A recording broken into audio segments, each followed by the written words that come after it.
Okay, well, let's, I guess, I don't know if Ryan or John, you want to take it away, but it sounded like Um, a kind of fairly developed set of thoughts to relate to us. yeah, I mean, we can talk specifically about Typic, but just to kind of kick off the conversation, kind of in general, we are, or at least the meeting is said to be talking about safe transmute. It's not really about that, although what we're talking about kind of like allows you to do safe transmute. But really, we're talking about bringing up layout and kind of in-memory representation invariants that types have into the type system so that you can do stuff with that information, one of which is transmutation. And it happens to be one that's really powerful, but there are other things that are sort of like, if you squeeze your eyes hard enough and think about it in a certain way, might look like transmutation, but most people don't tend to think of them that way. But at the end of the day, we really want to answer the question, what does this type look like in memory? What guarantees do we want to enforce on its memory type in comparison to other types? And can you treat certain types or certain values as other values if their invariants and if their in-memory invariants line up with each other? And I think the two big kind of paths that have been taken in the ecosystem so far for tackling this is what I'll call the zero copy way, which is kind of slowly placing different traits on types to kind of get to an approximation of that, to kind of increasingly offer a certain amount of information, but this is not a very granular way to do things. So you end up answering small questions, but never really like being able to fully reason about types layouts. And then the Typic way is really like, let's represent this type's layout in the type system so that we can have kind of perfect information about it. And when you have perfect information about it, then basically anything that is answerable, to us humans can also be answerable to the type system. And we can reason about things that way. Anything else to add, Jack? Yeah, that's basically it. And I'll add that these approaches aren't actually mutually exclusive. Typic actually started because I was hacking on zero copy and trying to make the derives better. And I thought, wow, wouldn't it just be great if it just knew the types layout at compile time? So having zero copy style traits definitely is pretty nice as an end user for some things. Yeah, just to layer on top of that, like most of the time, the sort of very coarse traits that you get with something like zero copy is enough. And so if you want to answer things like, can this type be safely zeroed? It would be nice to just have like, okay, is this a zeroable thing? And you don't need to know kind of all the fine details of the type's layout and all the funny questions that we can get to today that you have to know about. You just want to know, is it zeroable? But there is a way to kind of answer all of these questions all at once, and that's by having the ability to reason about types layouts in the type system fully. And so I think we do. How we end up actually exposing this to users will probably be a combination of these two things, most likely with the Typic way being kind of the foundation and the more powerful API, and then having kind of shortcuts on top of that to be able to give like, Boolean yes/no answers. Is this type zeroable? Is it well-defined layout is another one that you might want to ask, things like that. Does it have any padding in it? Exactly. I also imagine things like zeroed to be useful for if we wanted to have a safe method in maybe uninit for give me a zeroed version of this type. If the type is safe to initialize with zeros, we could give you a safe zeroed method. Yep. Exactly. This makes perfect sense. Is the information that's supplied by Typic, or for that matter by the zero copy approach, enough to also allow you to generate things like read this data structure from this stream, Little Endian versus Big Endian? No. Zero copy, kinda. Oh, interesting. I would have expected it to be the other way around, if anything. Yeah, so Typic really just, Typic takes safe transmute very literally. So it Okay. just does safe transmute, which boils down to a mem copy. Zero copy has, because of its very specific design for parsing networking packets, is more so tuned to the incremental parsing of data streams. And when you're doing that, you've kind of thrown doing one big mem copy out of the window anyways. What were we just asking?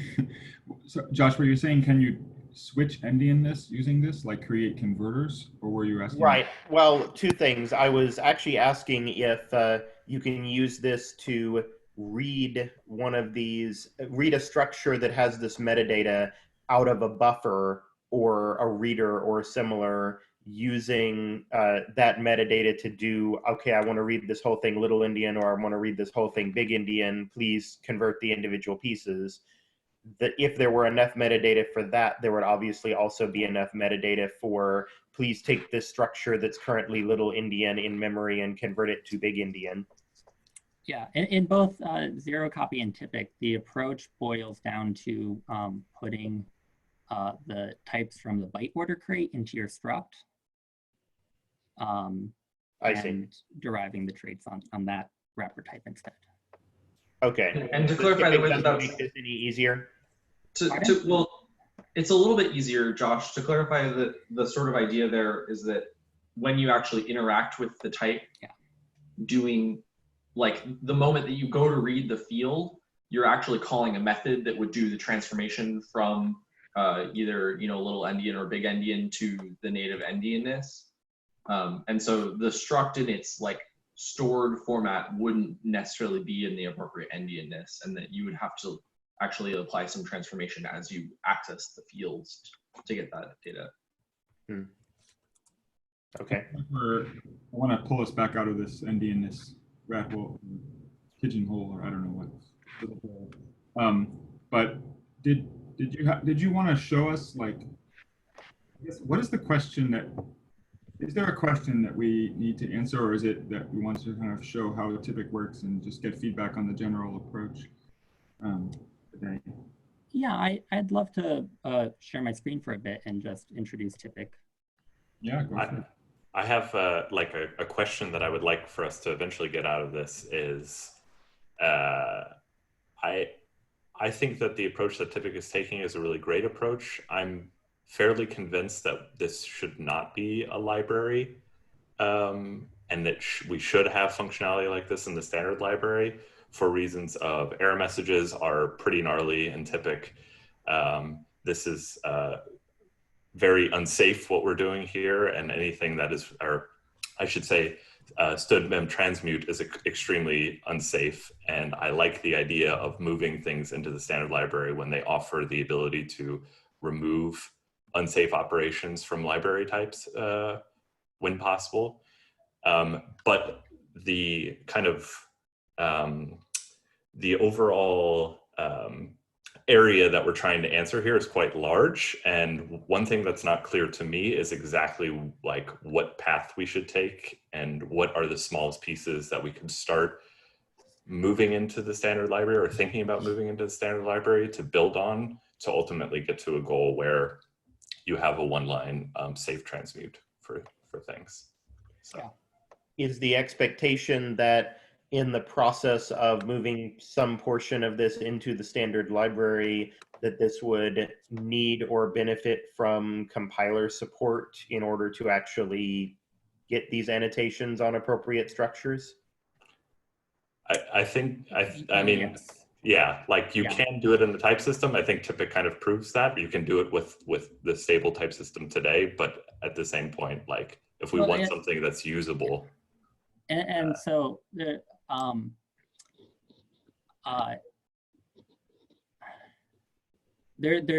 Typic tries to solve a very ambitious goal, which is making the mem transmute intrinsic deprecated. Like anytime if you find yourself in this far off future calling mem transmute, you are probably doing something fundamentally unsound. And so part of realizing that vision requires having a sort of global knowledge of types, and Typic doesn't have that, right? It basically only works for types where you've annotated it with a thing so the proc macro can see it. So yeah, long-term, realizing Typic would really require compiler support. And also the compiler has that ground truth about what the layout looks like anyways. It'd be nice to build on that.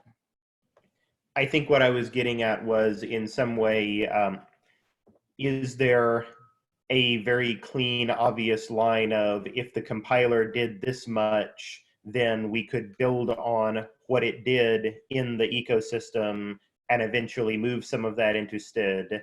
Or is it necessarily the case that the compiler support and the libs support would need to go in at the same time? No, I think we can chart out a path here where, yeah, I'll loop back around to this later on, but I think a really promising path would be to introduce zero copy style traits into the standard library, annotate them with the marker attribute, and that way we would be free to have these be unsafe traits. You'd be free to have an intelligent automatic implementation of these traits as the compiler got smarter.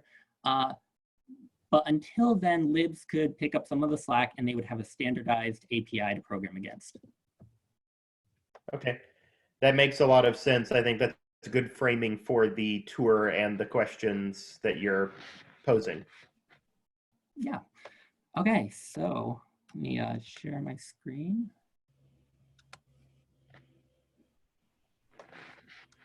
A lot of Zoom stuff covering it. Okay, so can you all see my screen okay?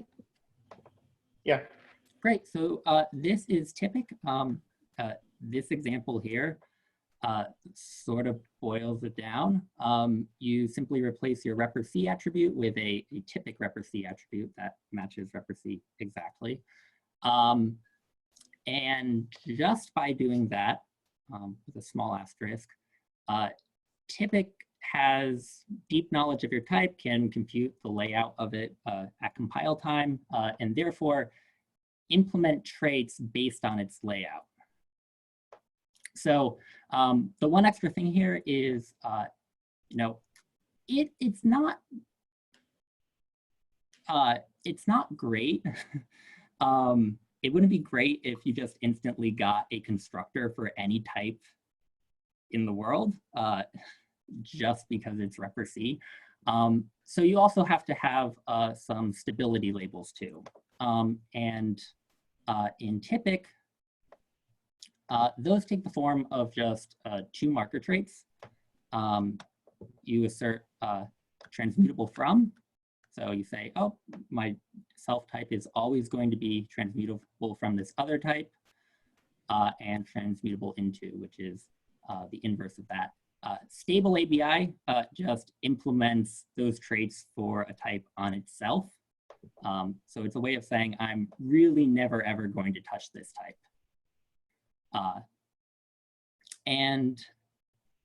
This is one of the newer parts of Typic, but it seems to have enough flexibility to express some really ambitious API stability guarantees.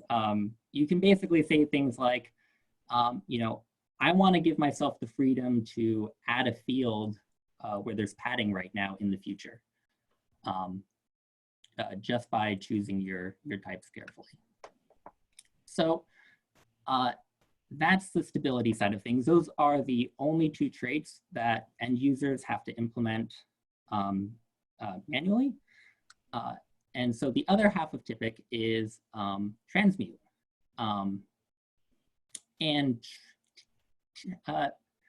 What I've done in Typic is I've boiled transmutation down to sound transmutes, and a subset of those are safe transmutes. And so I read a little bit about what it means to be a sound transmute here. The key thing about a sound transmute is it won't violate the Rust memory model. So it's sound to merely do the transmute, but it might not be safe to actually use that value afterwards, especially if the type has internal invariants that it relies on. So unsound transmutation is realized with the trait unsafe transmute from. There's also, for convenience, unsafe transmute into. I'll pull up unsafe transmute from. And this is the definition of unsafe transmute from. So yeah, it basically gives you an unsafe transmute method on a type. Now, one of the quirks of unsafe transmute from is this options parameter here.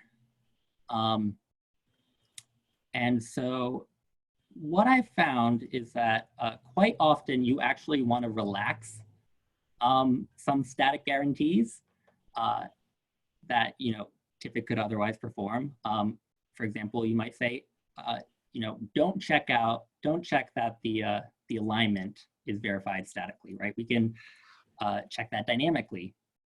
Typic doesn't do that dynamic check for you, but it lets you neglect it.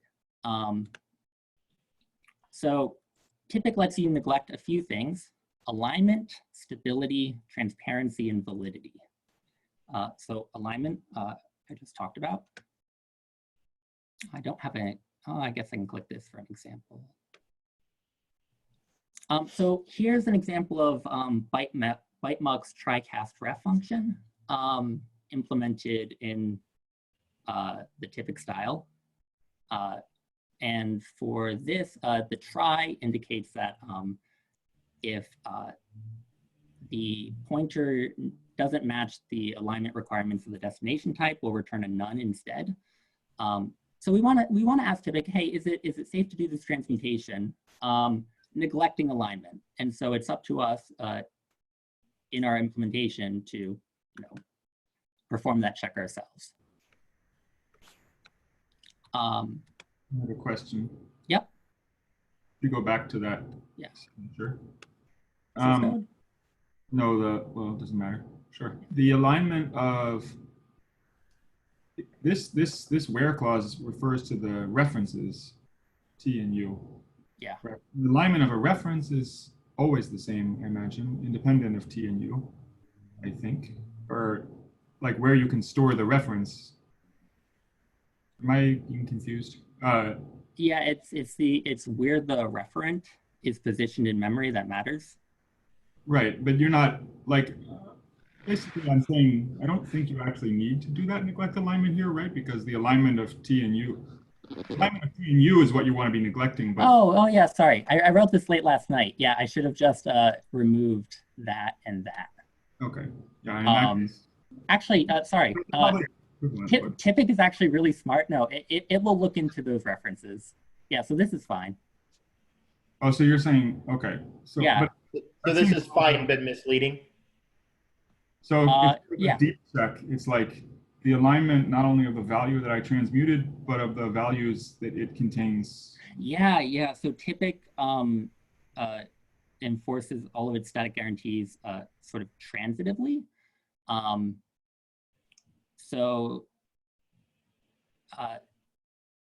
Yeah, this is going to be not only the alignment of the pointers themselves, but the alignment of the things they point to. and so on and so forth. The reason this is an unsafe transmute is, it's not unsafe, it's not unsound to merely do that transmutation, but it might be unsound to use that value later on if you end up dereferencing an unaligned pointer.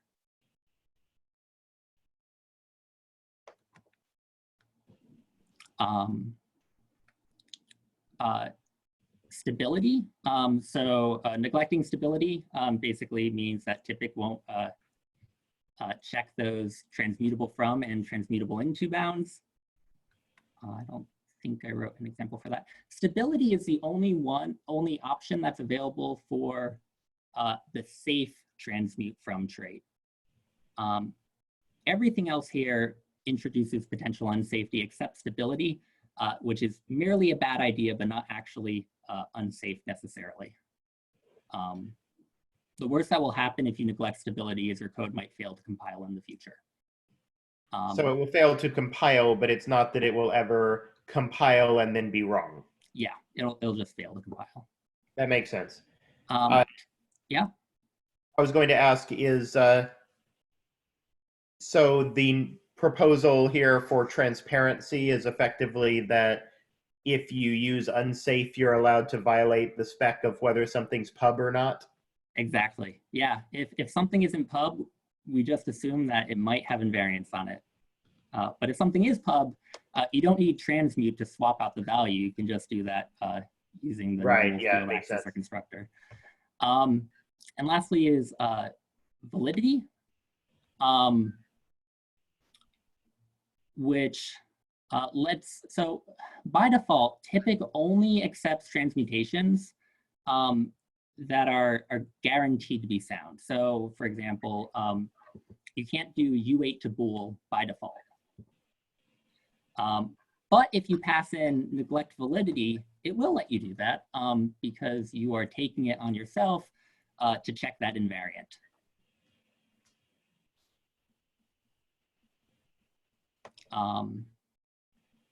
So a question to understand something about like where this ends up. Mm-hmm. Presumably, if you know absolutely nothing about a region of memory and you try to safely transmute it to a type that has some kind of invariance, like I have a bool or I have an enum or similar, then there will have to be some runtime checks that it's in range, right? Yeah, Typic doesn't do those for you. That's up to you. And the reason Typic doesn't try to solve that problem is because you can get kind of arbitrarily clever in how you solve that depending on what kind of error reporting you want. I see. So neglecting validity allows you to do those after having done the check, but Typic does not implement the check for you in any way. So if you don't use validity, you simply can't do transmute, or am I misunderstanding? Yeah, if you don't pass in neglect validity, you'll get a compile error. It'll say, transmute into not implemented for this type. Okay. So at this point, unsafe transmute into is effectively a slightly more type-safe version of transmute, and then you still have to do the work to check the validity invariance. Yeah. Yep. Okay. Yeah. So does that imply that in any case where it can compile, that a Typic transmute will compile down to just a transmute? Yes. Yep.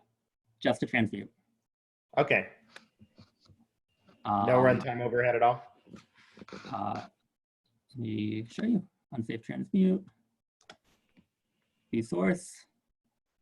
That's the implementation. It just calls on, it calls an unsafe transmute function, but that function just calls Standard min transmute. Yeah. Okay.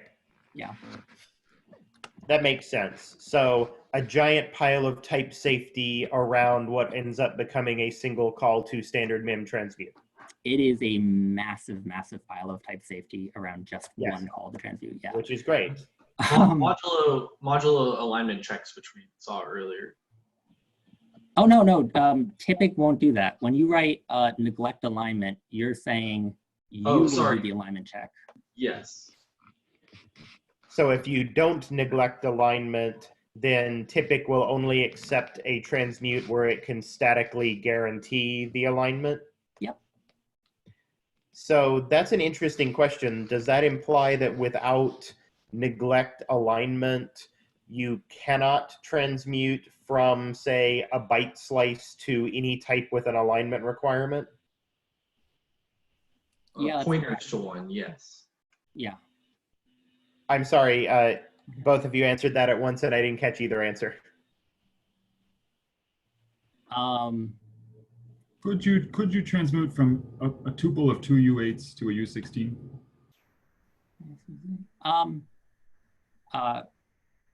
Right now, no, because I don't think the layout of a tuple of two U8s is necessarily guaranteed. But yeah, if you had a reference C struct that had two U8s in it, absolutely. Actually, the example on the front page is something like that. Yeah. Not quite, but yeah. No, you can go from values. It's just when pointers get involved that alignment matters. Okay, I was going to raise this, but I was trying not to get us too derailed. But Yeah. that kind of answers my question of what you're expressing is that you can convert the value from one to another, which makes sense, but not like memory with this type can be re-seen as memory with that type. That would be true if you can transmute the pointers, but not necessarily otherwise implied. Yeah. So I'm trying to understand that particular item in detail because I find that that's one of the most common cases where I would like a safe transmute, is specifically that I have a slice of bytes and I want a struct, or vice versa. It's pretty clear from what you're showing that the vice versa is straightforward here. Modulo, you have to not have any padding. But going from a slice to bytes to a struct, and I say a slice of bytes. Slices are weird. Reference to a struct, probably. Yeah. Like a slice of bytes to a reference to a struct is the question. Well, that wouldn't quite be a transmute because a slice is going to be a fat pointer, and so that's going to have a different layout than a normal thing. But if you have a reference to an array of bytes, that's at least as large as the struct you want to transmute, that get a reference to that struct into.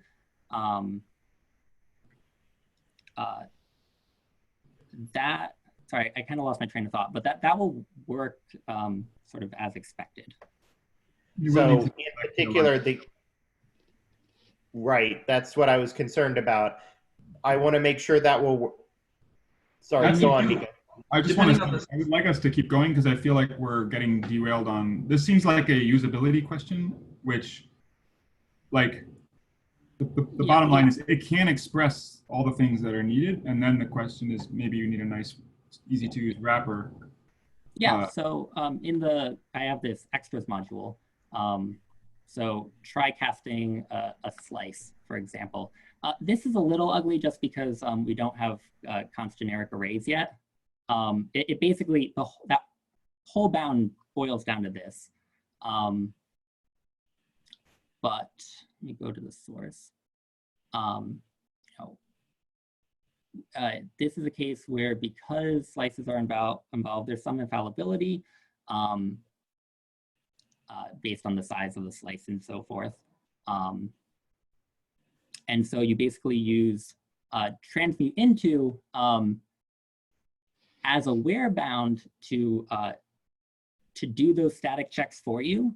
But in the body of this function, we don't actually call transmute into anywhere because slices have this special memory layout about them. So I don't know if this is backing up too far, but I think that the existence of this crate is super interesting because when Josh was originally writing zero copy, I told him, like, he started writing something that looked like this. And I basically looked at him and I went, this is way too complicated. Try and, like, all that you're really trying to do is go back and forth between references to like arrays of memory, like just the U8 slices and data structures. And so that's how zero copy got turned into what is now, it's like from bytes and as bytes, and then a little bit of munching about for worrying about alignment.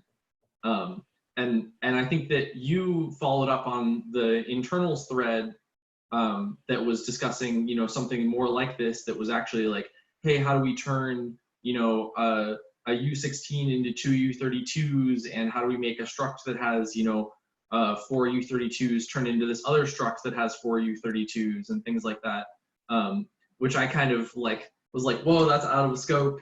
Yeah. And I'm curious what I probably should have read that internals thread again before this meeting, but I don't remember super well all the sort of use cases that was targeting, and like sort of the why behind this extra like functionality of being able to turn, you know, a struct into a different struct, where they're not necessarily, you know, lacking in padding, or not necessarily, you know, missing these other things, but actually just that they have the same layout as this other struct. Maybe you could elaborate on that a little bit. Yeah.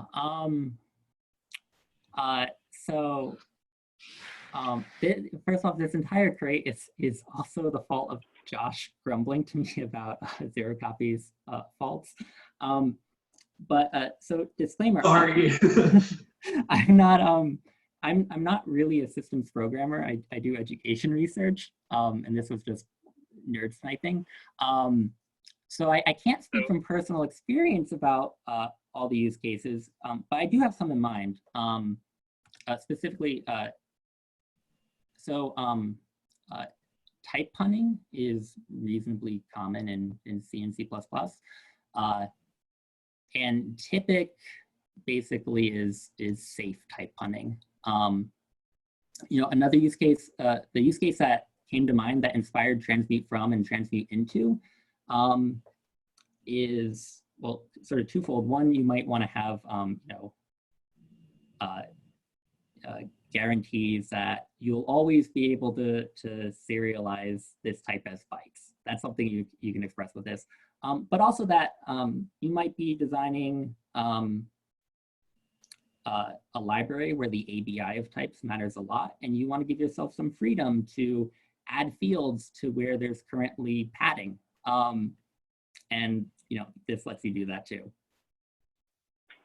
Tyler, one particular case that comes to mind for me is the people who talk about game dev things really like taking vectors of point structs and turning them into vectors of F32s or arrays of F32s or slices of F32s and things like that. Yep. Where bytes, I guess you could sort of go through bytes, but it's kind of awkward because you lose the alignment statically if you convert yourself into byte slices in the middle. Right. I can see how this would work really well for that as well. It's once you showed the higher level slice wrapper, it was clear that you could also do things like, I want to go from a slice of n 4 vectors of F32 to a slice of 4n F32s. There's enough information here to allow for that with compile time analysis, it looks like. I would respond, Scott, that I think that that's one of the use cases that I would point to as solvable with from bytes, like the type that you're converting from is from bytes, and the type that you're converting into is as bytes, and the two have the same alignment, which is like a little bit, I don't know, I think that's a little bit of a simpler constraint to satisfy than, you know, sort of the arbitrary, this thing has padding in it somewhere and this other type has padding in it in the same place. And so we're going to try and let you convert between those two things. Sure. That's a fair point, yeah. But yeah, this is really promising in terms of like, now that you've shown the higher level bits, it makes more sense what the lower level metadata and type data is allowing you to implement safely atop that. So I think this is definitely solving the problem. And to close the earlier thread, your higher level demo fully answered my question about whether this will solve the use case. Cool. Another thing I'll throw in here, we have ascasts right now that go from I32 to U32. We don't have ascasts from references of I32 to references of U32. And then if you take that and extend it to, can I convert a reference to a non-zero U32 to a reference to a non-zero I32? These don't seem like crazy things to request, but that already gets you into a rather more complicated compile time checking system than just thinking about bytes can handle. That's interesting. I still think about those as like all relatively like a simpler case of this, because you're not having to deal with the like same place padding issue, but you're right that it is like sort of a more, it is a more complex structural invariant than just, you know, is this type interconvertible to and from bytes? Right, throwing in the validity there, but I agree that that example still doesn't have the padding layout kinds of problems. Yeah. Yeah. So- One more thing. There's another complicated case that Typic solves that isn't padding related. And this isn't merged into the main branch yet because it's really hard. But Typic can handle transmutations between enums too. And it'll reason correctly about the discriminant values of the variance and so forth. Again, requiring that the enums have a stable discriminant and layout, so ReproC. Yep. Yeah, actually, that's a shortcoming of Typic right now. The other case where Typic, with immense effort, could be a little smarter is option-like enums have some guarantees about their layouts. Right. Yeah, it would be important to be able to safely transmute between option of non-zero such and such versus a zeroable something. Yeah. To talk briefly about an implementation detail that I think is rather neat. So the unsafe all of the transmute from traits basically just have a single blanket implementation on them that is implemented depending on this internal trait from type that actually, that's where all of the type level computations live. And something that I've done during development is I've marked from type as a marker trait because it doesn't actually have any items on it. And so as I've developed Typic, the sort of facade of it has stayed the same, but it's gotten smarter and smarter. That sounds great.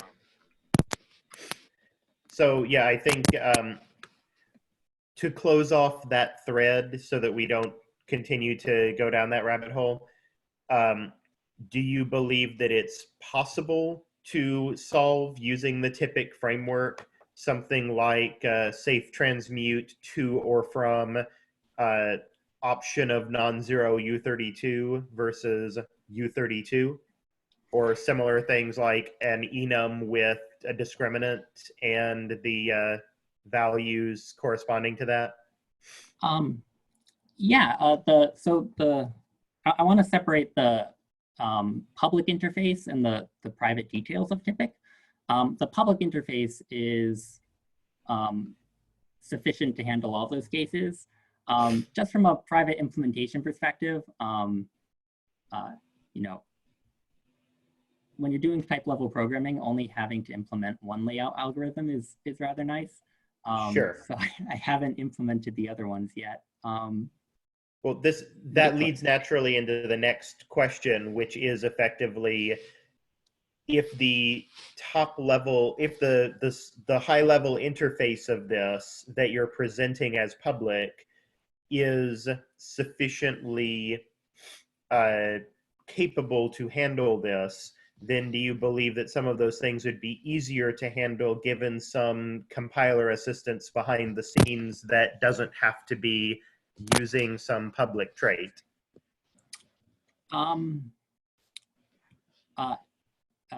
Yes, absolutely. So the thing where this could really help here, is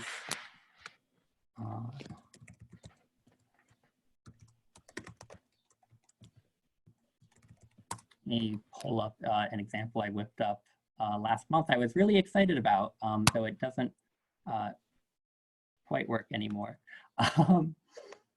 But for a brief period of time, it was possible to implement traits based on whether a const-generic predicate was satisfied. And in the far-flung future, I see this as basically the future of Typic. You know, the compiler exposes a unstable intrinsic in the form of a predicate called, you know, can transmute, that takes in two types as its parameters and returns a Boolean. And then there's this public facade that's, you know, implemented in a blanket manner based on that. That, you know, based on the state of const generics, I see that as kind of a far future thing. But I do have an idea of how we might work incrementally towards that point, while still delivering value to end users on a more reasonable time frame, and that is exposing zero copy like traits. So, so here's how you implement as bytes. You know, just using Typic. Except, you know, this is sort of a very smart as bytes that can work in a lot of cases where zero copy doesn't. And what I'm envisioning is that there seems to be a lot of demand for having traits like as bytes and from bytes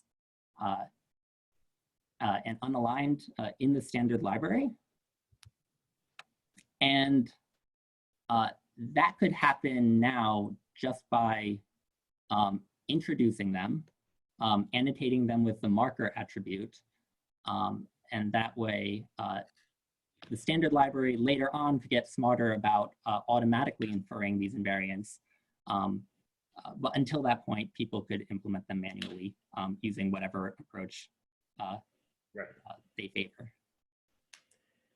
The one thing I'll add is that it is fairly important that it does have a type parameter for options. You know, there doesn't have to be a bound placed on it really at first, but I have found the ability to turn off certain checks to be absolutely essential to getting to that point where you can not have mem transmute anymore. Okay. Yeah. I think we should up-level this at this point to figuring out what the next step for this would be.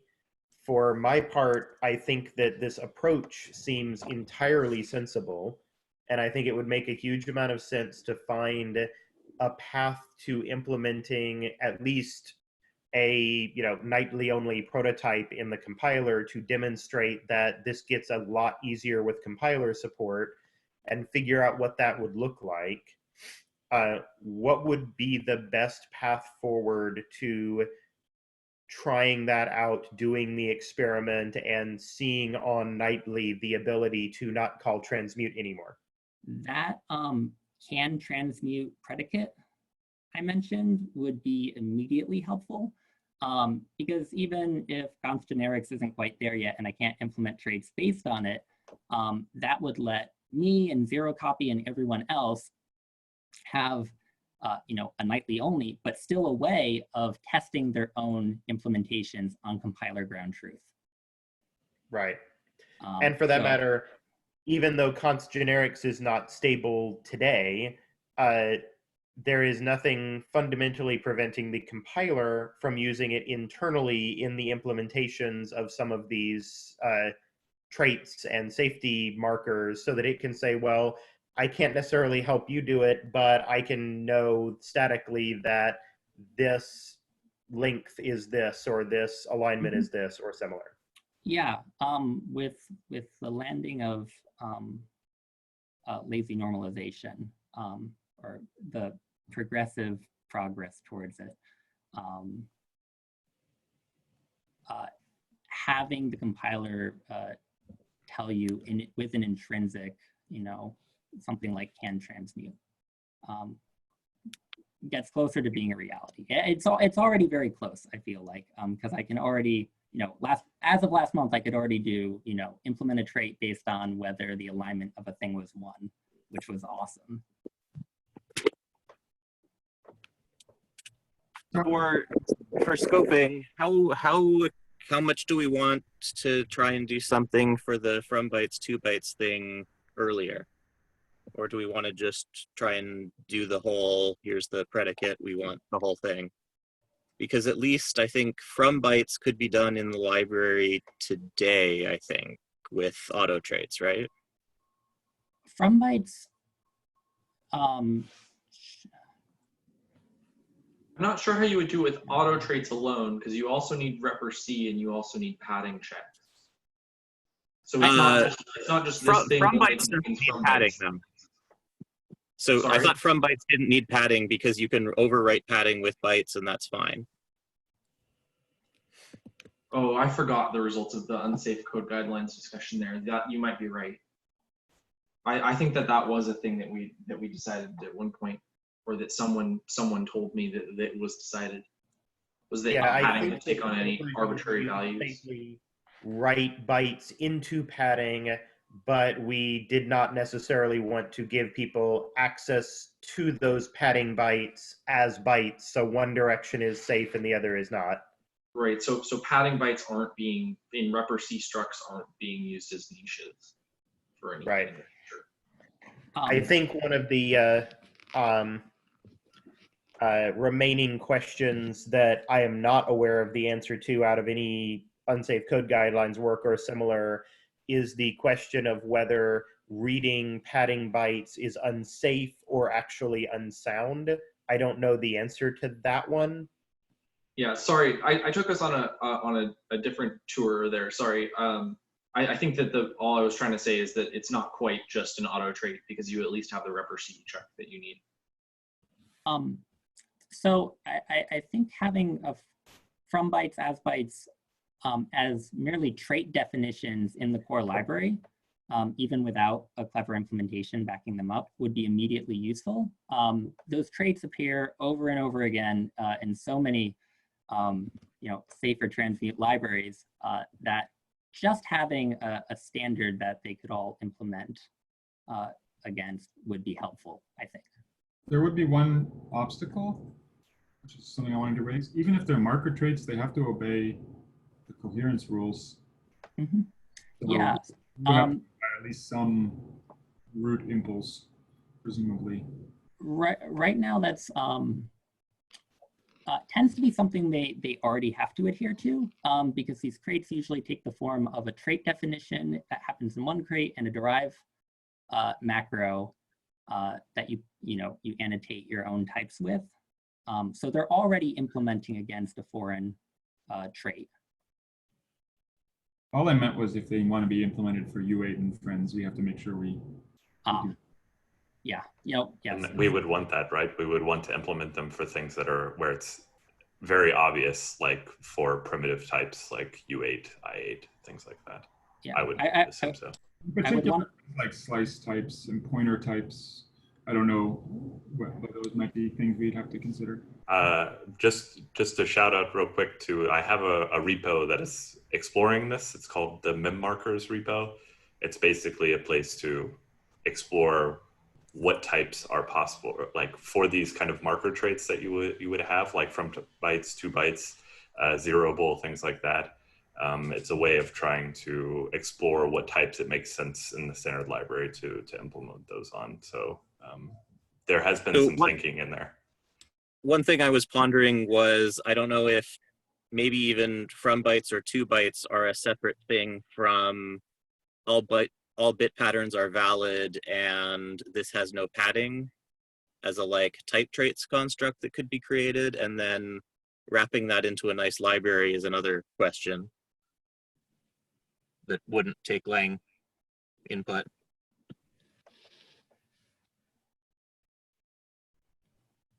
Can you say that again? It feels to me like there's one interpretation of this that is like, can lang expose some sort of type trait on things that are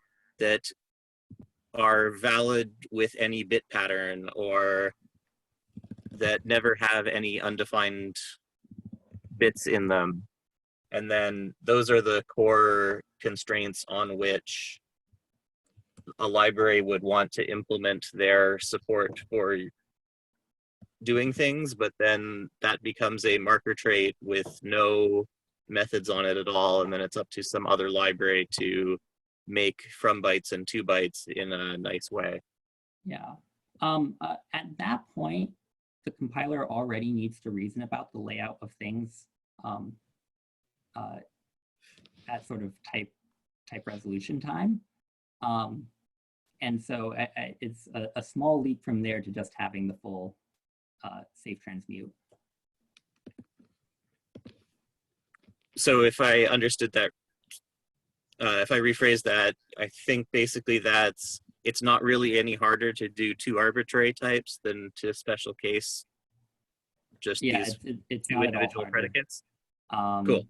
Yeah. Sounds like a good reason. Yeah, you already have to reason about sort of the layout of the type transitively to deal with fields and generics and all that jazz. So you're computing the layout basically. So the other thing that comes to mind is if being able to see the layout into your structure is the other way of pondering this.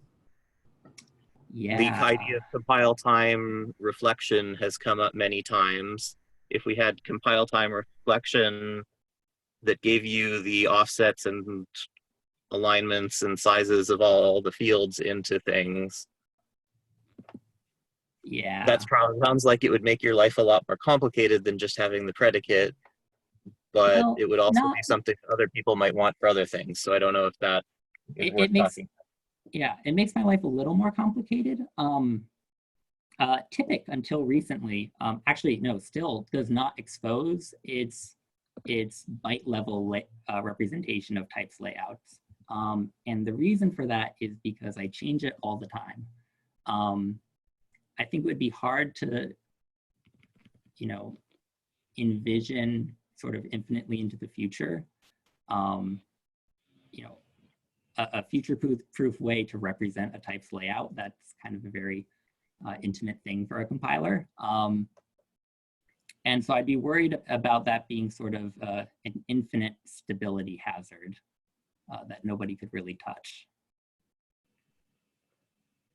Yeah, it feels like it would have to be a struct that is non-exhaustive, that can't be created by users, so we could add things to it over time and eventually get really gnarly. But that's actually one of the cool things that you get from having transmute from, because you can define a type that has the properties about without having to know like actually how the compiler is reasoning about its layout. You know its layout sort of at a high level, and you can use transmute from as a trait bound to say things like,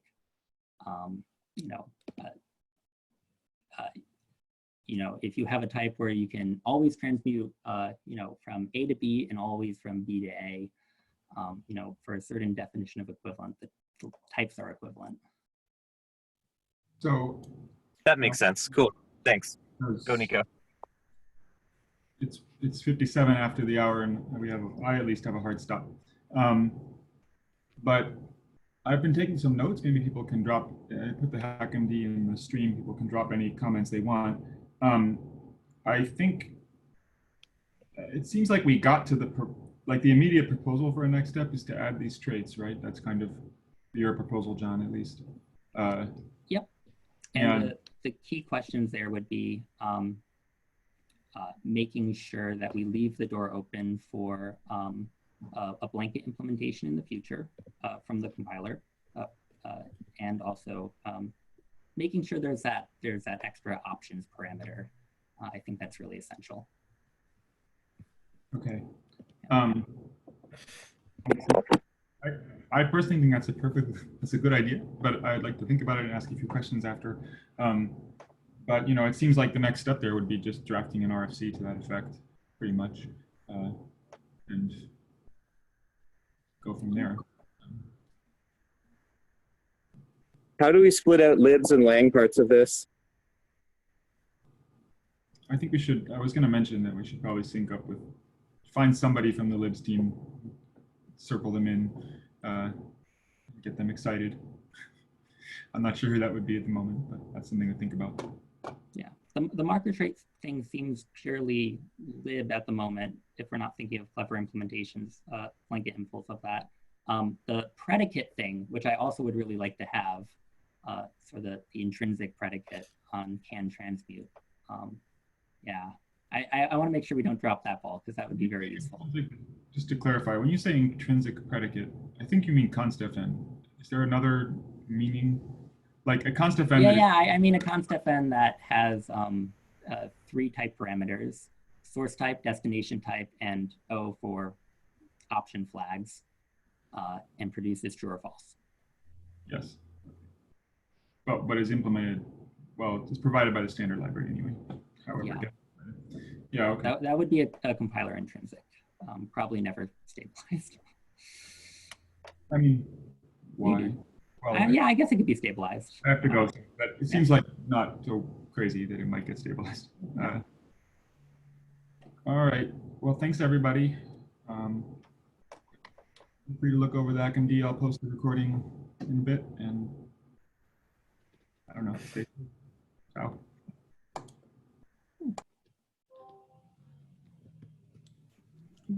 Hey Jack, real quick. Yeah. Thanks so much for presenting. That was awesome. If you